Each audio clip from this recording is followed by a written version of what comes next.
नमस्कार दोस्तों, आपका एक बार फिर से स्वागत है आपके अपने YouTube channel ABS technical study में। दोस्तों, पिछले हम वीडियो में अप्लाइड मैथ केमिस्ट्री के इम्पोर्टेंट क्वेश्चन बताए थे और उससे पहले हम अप्लाइड फिजिक्स के भी 20 इम्पोर्टेंट क्वेश्चन बता चुके हैं। तो आप बच्चों ने मांग की थी कि सर अप्लाइड मैथमेटिक्स के भी कुछ इम्पोर्टेंट क्वेश्चन बता दीजिए। तो चलिए आज अपनी वीडियो में लेके आए हैं अप्लाइड मैथमेटिक्स के चैप्टर 1 से लेकर 4 तक के कुछ इम्पोर्टेंट क्वेश्चन, जिन्हें हम बताने वाले हैं। ये दोस्तों उन बच्चों के लिए जो दोस्तों मैथ में वीक हैं, यानी उन बच्चों के लिए पासिंग मार्क चाहिए, क्योंकि दोस्तों वो मैथ ऐसा विषय है जिसे आप रट नहीं सकते। मैथ तो आपको समझना है। दोस्तों इस वीडियो में मैं जो बता रहा हूँ, आप इन क्वेश्चनों को पढ़ के मार 20 से 25 से 30 नंबर हासिल कर सकते हैं। ऐसा नहीं है दोस्तों, जो बच्चे टॉपर होते हैं तो वो तो आप प्रॉपर अपनी तैयारी कर चुके होंगे। ये सिर्फ वीडियो उन बच्चों के लिए है जो बच्चों अभी तक मैथ में कुछ नहीं पढ़े हैं। आप इन सवालों को एक बार देख के चले जाइए, एग्जाम में गारंटी के साथ कहता हूँ आप पास हो जाओगे। तो दोस्तों हम चलिए वीडियो को शुरुआत करते हैं। और दोस्तों पहले तो हमें वो बताएंगे कि चैप्टर 1 से किस तरीके के क्वेश्चन बनते हैं, चैप्टर 2 से किस तरीके बनते हैं। फिर हमको सभी का एक एक क्वेश्चन हम आपको हल करके दिखाएंगे किस तरीके से हल करते हैं। दोस्तों हम चलते हैं अपने चैप्टर 1 में हमारे किस तरीके के प्रश्न बनते हैं। चैप्टर 1 हमारा है समांतर श्रेणी अरिथमेटिक प्रोग्रेशन। तो चैप्टर 1 में जो हमारे बनते हैं, 2 तरीके के क्वेश्चन बनते हैं। जो इम्पोर्टेंट बनते हैं वो है, वैसे तो आप पूरा पढ़ लीजिए। मेरा तो मन ही नहीं है कि अप्लाइड मैथमेटिक्स का इम्पोर्टेंट क्वेश्चन का वीडियो बनाऊं, क्योंकि अप्लाइड मैथमेटिक्स पूरा इम्पोर्टेंट है। तो चलिए हम कुछ इम्पोर्टेंट क्वेश्चन फिर भी बताते हैं। तो हमारा पहला जो क्वेश्चन बनता है एपी का, वो है एपी का एनवां पद। तो एपी का एनवां पद हम फाइंड करते हैं T N equal to A plus N minus 1 into D वाले सूत्र से। तो आप एपी का एनवां पद फाइंड, जो आप इसका हम ये क्वेश्चन आपको कराएंगे, पहले हम बता देते हैं कि किस तरीके के क्वेश्चन बनते हैं। दूसरा हमारा जो क्वेश्चन बनता है एपी से, वो है हमारा एपी के एन पदों का योगफल। जो है एन पदों के योगफल का 2 सूत्र होते हैं, S N equal to A plus N by two A plus N. और दोस्तों एक हमारा होता है S N equal to N by two A plus N minus 1 into D. दोस्तों उस सूत्र से हम एन पदों का योगफल फाइंड करते हैं। तो हम एक क्वेश्चन बाद में करेंगे, पहले हम जान लेते हैं किस तरीके के क्वेश्चन हमारे बनते हैं। दोस्तों हमारे दूसरे चैप्टर है गुणोत्तर श्रेणी ज्योमेट्रिक प्रोग्रेशन। दोस्तों ज्योमेट्रिक प्रोग्रेशन में भी बता दूं आपसे तीन चार तरीके के क्वेश्चन बनते हैं। पहला हमारा जीपी का एनवां पद, और दूसरा जीपी के एन पदों का योगफल। तीसरा है, हाँ दोस्तों, ये जो तीसरा और चौथा ये तो मोस्टली इम्पोर्टेंट क्वेश्चन है जीपी के।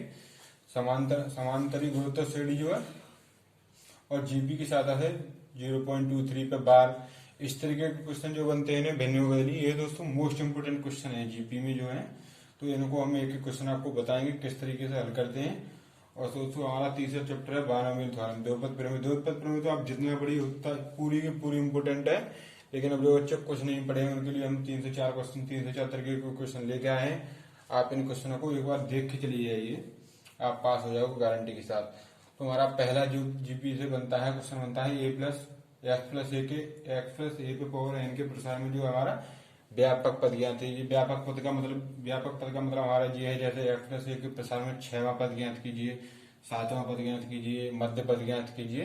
तो इस तरीके के जो हम पद ज्ञात करते हैं वो व्यापक पद के सूत्र से ही ज्ञात करते हैं। जो व्यापक पद का सूत्र होता है T R plus 1 equal to N C R और X power N minus R और ए पे पावर आर। इस सूत्र से हम जो है एक्स प्लस ए पे पावर एन के प्रसार में जो हम व्यापक पद ज्ञात करते हैं। दोस्तों बाइनोमियल थ्योरम से हमारा दूसरा जो है क्वेश्चन बनता है एक्स प्लस ए पे पावर एन के प्रसार में जो है एक्स से मुक्त पद भी, वो भी हम व्यापक पद के सूत्र से ही ज्ञात करते हैं। और उसमें जो हम किस तरीके थोड़ा सा बदलाव होता है वो हम आपको जब हम क्वेश्चन सॉल्व करके बताएंगे, जब हम बताएंगे क्या बदलाव होता है। और दोस्तों हमारा तीसरा जो क्वेश्चन बनता है 1 प्लस एक्स पावर, यानी जो तीसरा हमारा जो विस्तार का ही आता है ये क्वेश्चन। तो ये होता है 1 प्लस एक्स पावर एन बराबर, जहाँ एन बराबर ऋणात्मक होता है और एन बराबर धनात्मक होता है, तो हमें उसका विस्तार करना होता है। और दोस्तों हमारा ये चौथा चैप्टर है सारणिक। सारणिक में पहले तो सारणिक का मान ज्ञात कीजिए, वो तो कम आता है। सारणिक में एक क्वेश्चन ज्यादा आता है, क्रैमर विधि से समीकरणों को हल करना। क्रैमर विधि से जो हमारे समीकरण होते हैं उनमें हमें एक्स वाई जेड के मान किस तरीके से फाइंड करते हैं, तो वो हम क्रैमर विधि वाला जो हम आपको एक क्वेश्चन करके बताएंगे। तो तो चलिए हम पहले क्वेश्चन शुरुआत करते हैं एपी के nवां पद के। एपी से शुरुआत करते हैं, एक एक क्वेश्चन हमको आपको हल करके दिखाएंगे। वीडियो लॉन्ग होगी लेकिन आपको वीडियो में गारंटी के साथ कहता हूँ, बस भले ही मान चेंज हो जाएंगे, सांख्यिकी मान होंगे, वो न्यूमेरिकल वैल्यू चेंज हो जाएगी, लेकिन क्वेश्चन का तरीका सेम रहेगा। यानी बेस जो क्वेश्चन का होगा, मैं जो बता रहा हूँ उसी तरीके का क्वेश्चन होगा। तो चलिए हम पहला क्वेश्चन करते हैं एपी का nवां पद और दूसरा एपी के n पदों का योगफल। तब तक के लिए वीडियो को पॉज करते हैं और मिटा के हम क्वेश्चन लिख लेते हैं। तो दोस्तों जैसा कि आप स्क्रीन पर देख रहे हैं, हमने एपी का पहला क्वेश्चन लिख लिया है, जिसमें हम एपी का nवां पद फाइंड करेंगे। यानी कि हमारा क्वेश्चन है एपी 1/2 0 -1/2 डॉट डॉट डॉट का 15वां पद फाइंड कीजिए। दोस्तों ये क्वेश्चन जैसा कि आप देख रहे हैं 2007 और 2009 में दो बार पूछा गया है। तो दोस्तों एपी का जो है, एपी का nवां पद फाइंड करें, तो एपी का प्रथम पद, अब एपी का जो प्रथम पद होता है, इसका प्रथम पद होता है, उसे हम ए से प्रदर्शित करते हैं। एपी का प्रथम पद क्या है हमारा? 1। तो एपी का जो हमारा प्रथम पद क्या होगा? 1। ठीक है। एपी का सार्वांतर, एपी का सार्वांतर डी, जिसे हम डी से रिप्रेजेंट करते हैं, डी इक्वल टू द्वितीय पद माइनस प्रथम पद, यानी 1/2 -1 इक्वल टू -1/2। या आप इससे भी याद कर सकते हो, तृतीय पद माइनस द्वितीय पद है, -1/2 -0, तो -1/2 हमारा सार्वांतर आएगा। अब दोस्तों एपी का nवां पद, पहले तो हम सूत्र लिख लेते हैं। एपी का nवां पद, तो Tn equal to a plus n-1 into, और हाँ दोस्तों हम इसमें एक बार लिखने भूल गए, यहाँ हमारा n बराबर कितना दिया हुआ है? n इक्वल टू 15 है। तो हम ज्ञात करेंगे T50 equal to T15 equal to a plus, यानी हमारा अब सूत्र में वैल्यू पुट करते हैं। a हमारा कितना दिया हुआ है? 1, a प्लस n, n हमारा कितना है? 15, -1 इंटू डी हमारा कितना है? -1/2। तो T15 इक्वल टू 1 प्लस 15 में से गया 14 गुणा -1/2 equal to 1 plus, sorry minus 14 गुणा 1/2, 1/2 इक्वल टू 14 से काट देंगे, 2 बार 2 का भाग लगाएंगे 14 में, तो 1 - 7। T50 इक्वल टू हमारा -6। तो जो है हमारा एपी का जो छठवां पद होगा हमारा कितना होगा? सॉरी 15वां पद होगा एपी का हमारा -6 आंसर। आप बड़ी दोस्तों इसमें पहले हम क्या करते हैं, पहले एपी का प्रथम पद फाइंड करते हैं। एपी का प्रथम पद जो हमारे जो श्रेणी दी हुई है उसका जो पहला पद होता है उसे ही हम एपी का प्रथम पद कहते हैं, इसी से हम ए से डिनोट करते हैं। तो सबसे पहले हम ये फाइंड करेंगे, उसके बाद एपी का जो हम सार्वांतर फाइंड करेंगे। सार्वांतर इक्वल टू द्वितीय पद माइनस प्रथम पद, तो 1/2 -1 इक्वल टू -1/2, या तृतीय पद माइनस द्वितीय पद से भी फाइंड करते हैं। तो दोस्तों सार्वांतर का मतलब होता है कि दो पदों के बीच का जो अंतर होता है वो समान होता है। दो पदों के अगले दो पदों का, इन दो पदों का अंतर जो होगा इन दो पदों के अंतर के ये बराबर ही होगा। सार्वांतर का मतलब ये होता है। अब दोस्तों एपी का एन और यहाँ एन बराबर कितना दिया हमारा? एन बराबर 15 दिया गया है। तो एपी का एनवां पद का सूत्र होता है a plus n-1 into D. अब हम जिसमें वैल्यू पुट कर देते हैं तो हमारा आंसर आता है 6। अब हम चलते हैं अपने दूसरे प्रकार के क्वेश्चन की तरफ। दूसरा प्रकार का क्वेश्चन हम बुक से ही ले लेते हैं। बुक मेरे पास है सार्थक की, उससे ही मैं क्वेश्चन करा रहा हूँ। तो दोस्तों हमारा दूसरा जो क्वेश्चन बनता है दूसरे प्रकार का n पदों का योगफल वाला। दोस्तों जो इसमें लॉन्ग क्वेश्चन बनता नहीं है, लेकिन अगर बनेगा तो योग nवां पद और योग के ऊपर ही बनेगा। मैं दूसरा क्वेश्चन लिख लेता हूँ, आपको बता रहा हूँ। जैसे कि ये AP 101 plus 99 plus 97 dot dot dot के n पदों का योग, n पदों का योग। ये दोस्तों परीक्षा में 2018 में पूछा गया है, 2018 के एस वाले सेट में। तो दोस्तों इसी में हम क्या करेंगे, सबसे पहले हम इसका प्रथम पद ए फाइंड करेंगे। तो ये हमारा कितना होगा 101, 101। अब जो हम इसका डी फाइंड करेंगे, डी हमारा क्या होता है द्वितीय पद माइनस प्रथम पद। तो डी इक्वल टू 99 माइनस 101। तो डी इक्वल टू हमारा कितना आएगा -2। अब जो है एपी का अब जो है हमारा एन पद का तो मान कुछ दिया नहीं है, तो हम जो है अब एपी के एन पदों का योगफल वाला सूत्र लगाएंगे। तो ऐसा equal to n/2 2a plus n-1 into D. तो S N equal to n/2 2 गुणा 101 प्लस n-1 इंटू -2। तो n/2 गुणा 2 कॉमन ले लेंगे तो 101 -2 माइनस एन ही बचेगा खाली, क्योंकि 2 हम कॉमन ले चुके हैं। -n प्लस 1, 2 से 2 कैंसिल। तो S N equal to n 101 minus n plus 1। S N equal to 101 और 1 102 n 102 माइनस n। तो S N equal to 102 n minus n square. ये इसका हो गया हमारा आंसर। तो दोस्तों चलिए अब चलते हैं जीपी के एनवा पद की तरफ। अब दोस्तों मैं जीपी का क्वेश्चन हल नहीं करा रहा हूँ, मैं बता दे रहा हूँ किस प्रकार से किस सूत्र से हल करेंगे, क्योंकि मैं एक एक क्वेश्चन हल करूंगा तो बहुत ज्यादा वीडियो लंबी हो जाएगी। तो मैं कोशिश करूँ आप कोशिश करना कि मैं जो सूत्र बताऊँ उसमें समझाने की कोशिश करूंगा, आप उसी से समझ जाओगे। और उसमें सिर्फ आप जो सूत्र होगा उसमें आपको जो है वैल्यू पुट करनी होगी, उसके बाद आंसर आप प्राप्त कर लेंगे। उसके बाद जोड़ घटाव होगा और उसके बाद आप एकदम वैल्यू फाइंड कर लेंगे। तो हम चलते जीपी का एनवा पद जो हम ज्ञात करते हैं। जीपी का एनवा पद, इसका सूत्र होता है Tn equal to AR power n-1 AR power n-1, जहां ए प्रथम पद, आर सारवानुपात, आर हमारा क्या होता है सारवानुपात, और एन इक्वल टू हमारा कौन सा पद है, जहां ए इक्वल टू प्रथम पद, जहां ए बराबर प्रथम पद और आर इक्वल टू सारवानुपात। सारवानुपात जो हमारी एपी होती है उसमें अंतर होता है, उसमें सारवानुपात होता है।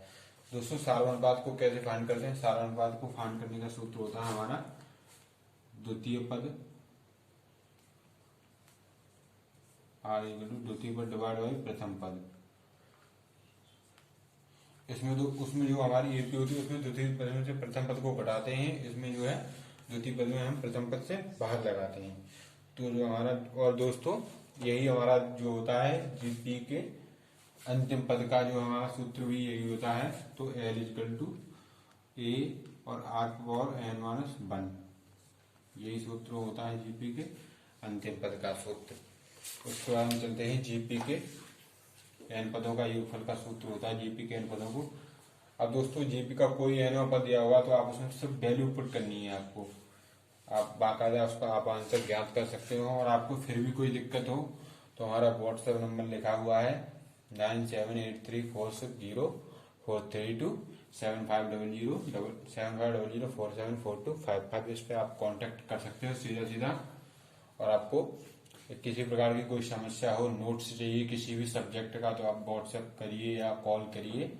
आपको नोट्स हमने जो अपने पढ़ने के लिए स्वयं बनाया था उस नोट्स को हम आपको प्रोवाइड करेंगे, और हम कोशिश करेंगे कि आपको ज्यादा से ज्यादा आपकी सहायता करें परीक्षा में। परीक्षा का मतलब ये नहीं कि हम आपको नकल करेंगे, परीक्षा मतलब ये हम आपको परीक्षा से पहले आपकी तैयारी में जो सहायता करें। अब हम चलते हैं जीपी के एसएन पदों का सूत्रफल। तो SN equal to A R जो है ए आर दो होता है ए आर का power N minus one upon one minus R जो होता है, सॉरी आर माइनस वन। एक ही सूत्र होता है, वो तो अलग अलग तो बना दिया जाता है। आप एक ही सूत्र से यदि आर एक से बड़ा है तो भी क्या कर सकते हो, और आर एक से छोटा है फिर भी एक ही सूत्र से आप लगा सकते हो। वैसे तो दो अलग अलग सूत्र होते हैं, लेकिन आप एक ही सूत्र से जो है वैल्यू फाइंड कर सकते हैं। ये यहाँ पे कोष्टक होता है, यानी ए कोष्टक आर का power N minus one upon, चलो मैं दोबारा लिख देता हूँ, ए आर का power N minus one upon one minus R. आप इस सूत्र से जो है जीपी के इन पदों का योगफल फाइंड कर सकते हैं। और आपको फिर भी कोई समस्या हो तो आप हमारे नंबर पर कांटेक्ट करें। फिर हम चलते हैं अपनी बायनोमियल थ्योरम की तरफ।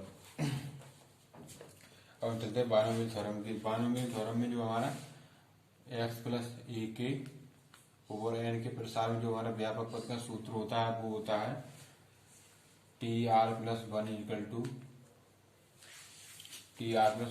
To N C R X power N minus R E power R, जहां एन बराबर जैसे अब मैं बता रहा हूं, जैसे मान लो दिया गया 3x प्लस टू पावर 9 का 6वां पद, ठीक है। तो आप 6वां पद को किस प्रकार लिखेंगे, टी 5 प्लस वन। अब इसमें तो हम लगाएंगे तो एन सी आर एन की हमारा कितना है 9 सी आर इक्वल टू हमारा कितना 5, क्योंकि टी आर प्लस वन। जो 6वां पद दिया होगा तो उसे 5 प्लस वन लिखेंगे, चौथा पद दिया होगा तो उसे 3 प्लस वन लिखेंगे, पांचवा पद दिया होगा तो उसे 4 प्लस वन लिखेंगे। उसे हम तोड़ के लिखते हैं। तो यहाँ पे हमारा आर कितना हुआ, इससे तुलना कर लेंगे, आर बराबर 5। तो एन सी आर एक्स और यानी एक्स हमारा 3x, ये वाला एक्स पर एक्स हुआ और ये वाला हमारा ये हुआ ए हुआ। तो 3x पर पावर हमारी कितनी है एन माइनस आर, यानी कि 9 माइनस 5 ही है ना, 9 माइनस 5। और ए हमारा कितना है इंटू 2 पर पावर हमारी कितनी है आर बराबर 5। तो आप इसे कैलकुलेशन करके सॉल्व कर सकते हो। अब दोस्तों ये पी के जो एक्स से मुक्त पदों का भी सूत्र यही होता है टी आर प्लस वन, उसमें भी लगाते हैं T R plus N C R X power N minus R और ए पे पावर आर। अब उसमें क्या करते हैं, जो हम एक्स पे पावर जितनी भी आती है उसकी तुलना हम जीरो से करते हैं। अब इसमें एक्स पे पावर एन माइनस आर है, तो अब जैसे कोई वैल्यू आती है तो अब जैसे T R plus one equal to 10 C R X power 9 minus R और ए पे पावर, अब ए की जगह हमारा कोई वैल्यू है 2 पे पावर आर।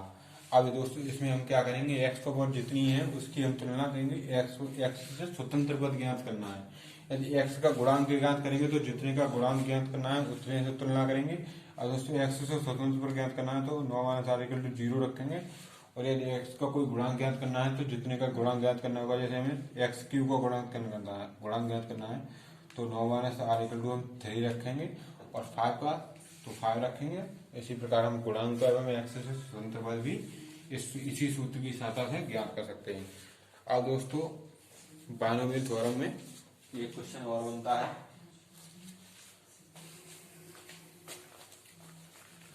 वो होता है 1 प्लस एक्स पावर एन का प्रसार कीजिए। उसका सूत्र होता है हमारा 1 plus N X into N minus one upon root factorial 2 into X square, जो हमारा मैं लिखे देता हूँ बोर्ड पर,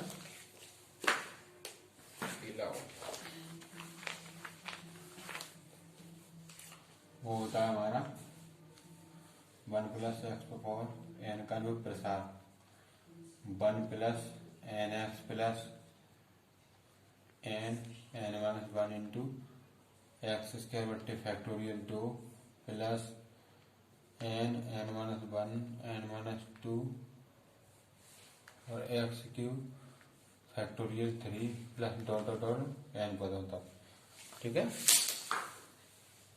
और अब हम चलते हैं क्रैमर विधि पे। क्रैमर विधि में क्या है, हमें समीकरण दिए हुए होते हैं, जैसे हमें समीकरण दिया हुआ जैसे 2x plus 3y plus Z equal to 4, 3x plus 4y plus 2z equal to 6 और 8x प्लस 9y प्लस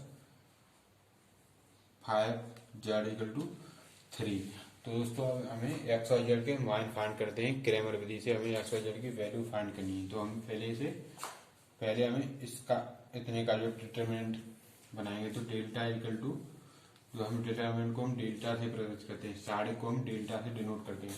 तो पहले इसका डिटरमिनेंट बनाएंगे तो 3, इसके जो है एक्स वाई जेड के गुणांक लिख लेंगे हम 3, 2, 3, 1, 3, 4, 2, 8, 9, 5। अब दोस्तों इसको हम हल कर लेंगे। उसके बाद हम डेल्टा वन के हल करेंगे।